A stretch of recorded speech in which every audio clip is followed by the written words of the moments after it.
오늘은 얼마 전 ESPN에서 이제 나이 30 후반대에 접어든 르브론 제임스가 본인의 게임에 어떤 변화를 주었는지에 대해서 분석한 영상을 소개해드리도록 하겠습니다.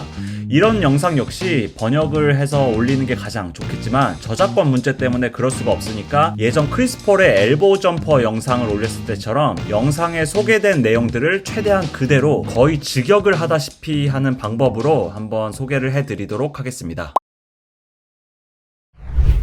일단 영상의 시작은 역대 최고의 선수들 중 한 명이자 역대 최다 플레이오프 득점을 기록 중인 르브론 제임스는 여전히 실력을 향상시키기 위해서 새로운 방법들을 찾아내고 있다라는 소개와 함께 시작이 되었습니다. 그리고 지난 10년 동안 르브론은 9번이나 파이널에 진출하는 경이로운 행보를 보이고 있으며 최다 플레이오프 출전 시간 기록을 보유하고 있지만 이렇게 오랫동안 최상급의 활약을 보여주는 데에 대한 통행료를 내지 않을 수는 없었다라고 이야기를 하였습니다. 그만큼 몸이 많이 달았다라는 이야기겠죠. 그리고 이 영상에서 소개한 35살이 된 르브론 제임스가 본인의 나이를 감안한 가장 효율적인 농구를 하기 위해서 시도한 첫 번째 변화로 르브론은 본인의 게임 페이스를 바꾸면서 본인 스스로를 코트 위에서 관리를 하기 시작했다라고 소개를 하였습니다.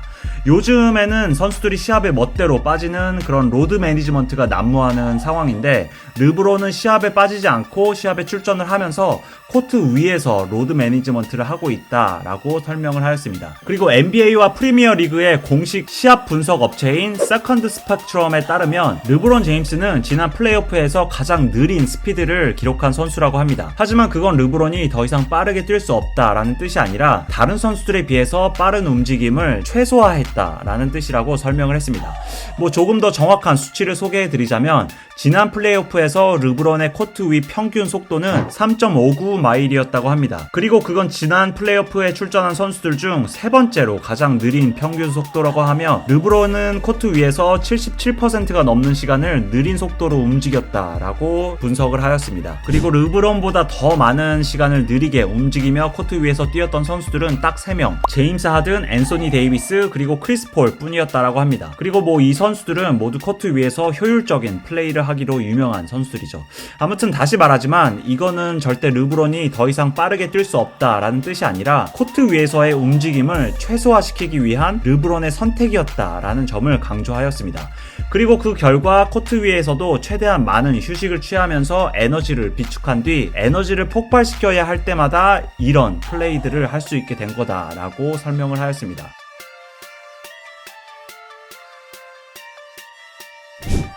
그리고 지난 몇 년 동안 르브론이 수비를 열심히 안 한다라는 지적도 많았었지만 결국 플레이오프에서 결정적이고 중요한 순간마다 르브론은 본인이 여전히 리그 최고의 수비수들 중 한 명이라는 것을 증명시켜줬다라고 소개하였습니다.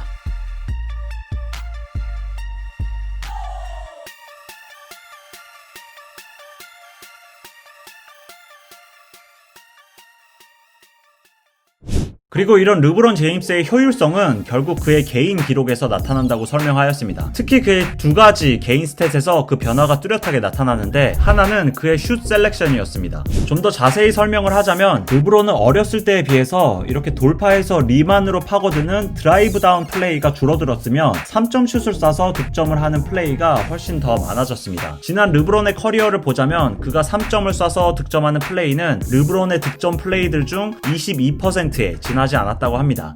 하지만 지난 시즌에는 3점 슛의 비중이 32.6%로 늘어났다고 합니다. 르브론이 첫 우승을 했던 2012 플레이오프에서 르브론은 총 22개의 3점 슛을 넣었지만 이번 2020 플레이오프에서는 44개의 3점 슛을 성공시키며 3점 슛을 활용한 득점이 2배나 더 늘어난 기록을 보여주었습니다. 그리고 3점 야투율 역시 37%를 기록했으며 이렇게 높아진 르브론의 3점 활용도와 성공률은 결국 그의 커리어를 더 오래 갈 수 있도록 도와줄 거다라고 소개를 하였습니다. 그리고 또 르브론은 드라이브 다운 플레이를 하는 횟수가 현저히 줄어들었다라는 점을 이야기하였습니다. 일단 3점 슛이나 점프 슛에 비해서 드라이브 인이나 드라이브 다운 플레이를 하게 되면 몸에 무리가 더 많이 갈 수밖에 없겠죠. 그리고 지난 2017-18 시즌 플레이오프를 보면은 르브론은 100번의 공격 포세전마다 22.8개의 드라이브 다운 플레이를 기록했지만 이번 2020 플레이오프에서는 드라이브 다운 플레이가 평균 56.8개로 줄어들었다고 합니다. 하지만 그 결과 르브론이 자유투를 얻어내는 횟수가 줄어들었고 2020 플레이오프에서는 르브론이 진출한 14번의 플레이오프들 중 4번째로 낮은 자유투 시도율을 기록했다고 합니다. 하지만 이건 역시 르브론이 더 이상 페인트 지역을 지배할 수 없다라는 뜻이 아니라 본인이 슛을 쏴야 하는 위치를 더 신중하게 고르는 능력이 생겼다는 뜻이며 지난 플레이오프에서도 르브론은 페인트에서 212개의 슛을 시도하였고 그건 플레이오프에 참여한 선수들 중 가장 많은 페인트 안에서의 슛 시도라고 합니다. 거기다 르브론은 페인트에서 71.2%의 야투율을 기록하면서 페인트에서 적어도 40번의 슛 시도를 한 선수들 중 최고의 효율성을 기록했다고 합니다. 그만큼 르브론은 여전히 인사이드에서도 리그 최고의 득점력을 자랑하는 선수이고 이제는 더 다양하고 더 효율적인 방법으로 득점을 하는 법을 터득했다라고 해석을 할 수 있을 것 같습니다. 그리고 그 다음으로 그의 변화를 엿볼 수 있는 점은 바로 르브론의 패싱 게임입니다. 물론 르브론은 데뷔를 했을 때부터 훌륭한 패서였지만 지난 2019-20 시즌엔 그 패스 능력을 완전히 다른 레벨로 끌어올렸다라고 소개를 하였습니다. 2019-20 시즌에 그는 평균 10.2개의 어시스트를 기록하며 데뷔 이후 처음으로 평균 어시스트 1위를 기록했고 총 684개의 어시스트를 기록했습니다. 이렇듯이 본인 스스로 득점을 하기 위해서 고군분투하기보다는 다른 팀원들을 믿고 활용하면서 어시스트에 집중하는 그의 플레이는 그가 더 오랫동안 효율적으로 뛸 수 있게 해주는 결정적인 요인이다 라고 영상에서 소개를 하였습니다. 그리고 그 결과 지난 시즌 그의 팀인 LA 레이커스는 54.6%의 야투율을 기록하면서 굉장히 효과적인 결과를 얻게 되었고 르브론의 패스로부터 발생한 득점만 따져봤을 때는 레이커스는 56.1%의 야투 효율성을 기록하였고 또한 리그에서 혼자서 득점을 만들어낼 수 있는 샷 크리에이터들 탑 10 안에 드는 선수들 중 르브론이 최고의 EFG 퍼센티지를 기록한 거라고 합니다. 그리고 레이커스에는 또 다른 리그 최고의 선수들 중 한 명인 AD 역시 있기 때문에 앞으로 르브론의 부담감 역시 더욱 줄어들게 되었다라는 점을 강조하였습니다.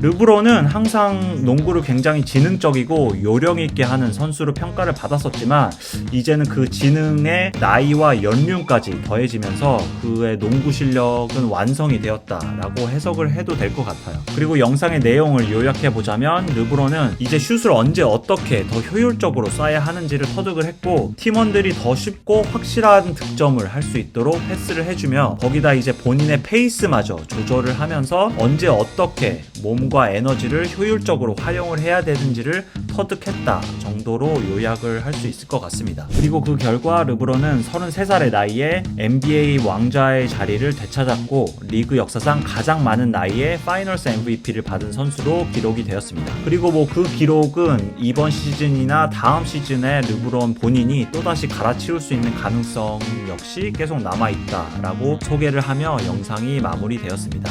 아무쪼록 르브론이 이번 시즌에도 레이커스를 우승시켜서 커리어 두 번째에 백투백을 성공시킬 수 있을지에 대해서도 한번 기대를 갖고 지켜봐야 할 것 같습니다. 네, 그럼 오늘도 시청해주셔서 감사드리고 좋아요와 구독 부탁드립니다. 감사합니다.